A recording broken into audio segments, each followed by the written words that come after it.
İstemiyorum arkadaşım. İstemiyorum dedim ya zorla.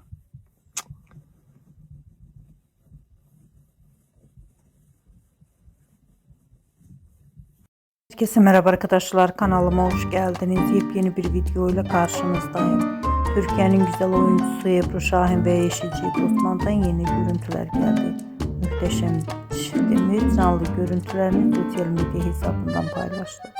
Ben de bu görüntüleri sizler için YouTube kanalımda video haline sunuyorum. Umarım beğenirsiniz. Arkadaşlar, videomu beğendiyseniz kanalımı izlemeyi ve bildirim butonuna basmayı unutmayın.